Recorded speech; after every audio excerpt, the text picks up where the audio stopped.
Hey, what's up? John Sonmez here from SimpleProgramming.com. I'm on the cruise ship again here. Oh, this is interesting. Let me see what's going on here. Like a military boat up there. And anyway, I'm at Mazatlan right now. I went on an excursion today off of the boat and went to do some zip lining, which was pretty cool. I've never done like real zip lining.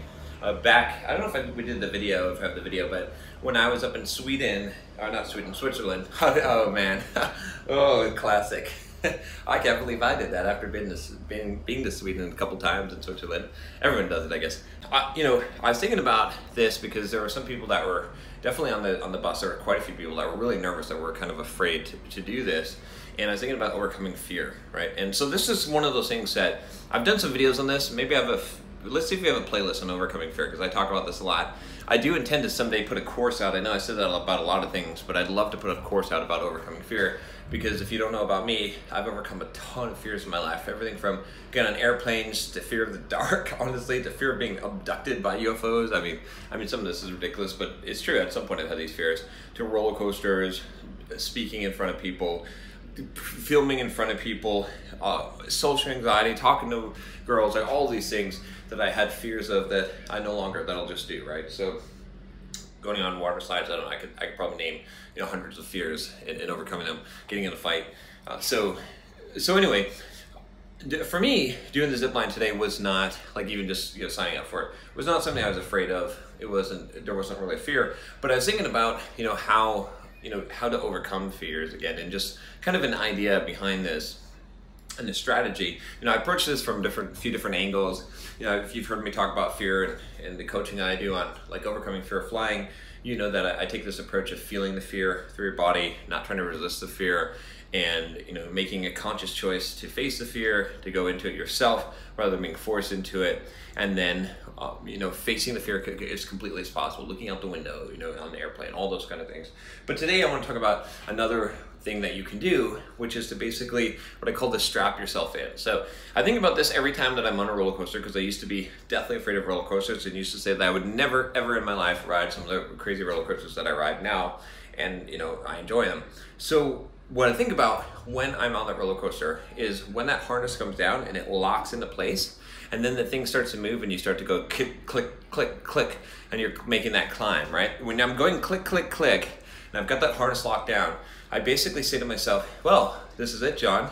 There's no going back now. Like, you are strapped in, you're locked and loaded. There's nothing you can do. You are going along for the ride, fear or not, so you might as well face it.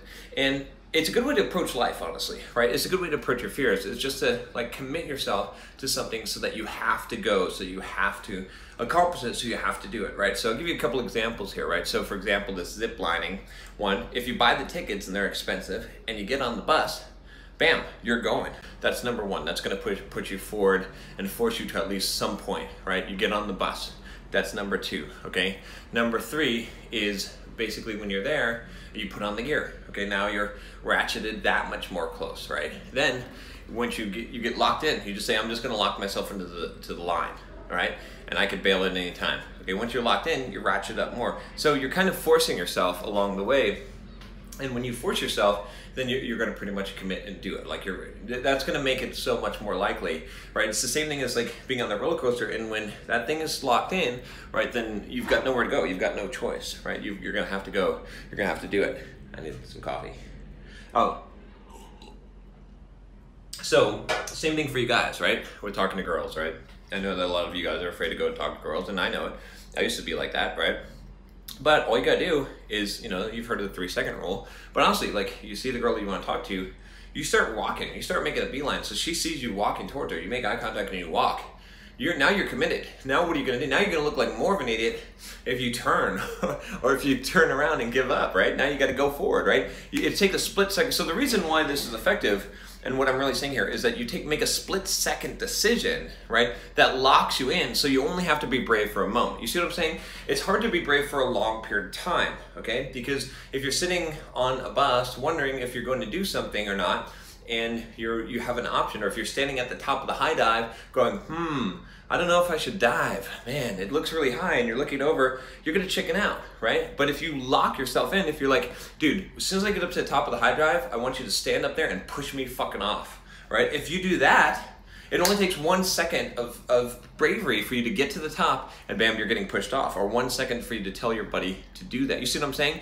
Again, the same thing. If I were gonna go bungee jumping, right, I think that would be pretty scary. I tell the bungee jump person, I say, as soon as I got locked in and I'm safe, push me, fucking push me, right? Like, because then I know that I'm not gonna chicken out, because I can chicken out, right? The same thing I imagine, I haven't been skydiving yet, I'd like to, but you know, they always say, oh, we'll go when you're ready, you're gonna win, who's initiating the jump? Fuck no, I don't think that's what's happening. I'm pretty sure that if you're tandem jumping and you're doing skydiving, I'm pretty sure they're jumping, they're pushing you out of the plane. Because that's what you gotta do, you know what I'm saying? So you gotta push yourself out of the plane. So that's all I'm saying. So again, you guys, you know, this is the simple, it's never gonna get easier, but if you can take the moment of courage and make it only a split-second decision instead of something that you torment. Because the reason why you pussy out, the reason why you end up being a chicken, is because you have time to think about it and process it, and your analytical brain says, what the fuck, what if I die, all these things. But if you're just like, nope, I'm going, right? When I was overcoming my fear of getting on a roller coaster, I was like, fuck it, I'm going, right? And I just sat in the chair and the thing locked down, and I'm like, okay, well, that's it. And I may be regretting the decision and saying, I shouldn't have done this. Too late, motherfucker, too late. You see what I'm saying? So that's what you gotta do. That's a good strategy for overcoming fear. And yeah, if you like this, if you actually, you know, here's a good thing. Put a comment below. Tell me how which fear you're gonna overcome and how you're gonna do it based on this advice. Leave a thumbs up if you are gonna do it, and click subscribe if you haven't subscribed already. I'll talk to you next time. Take care.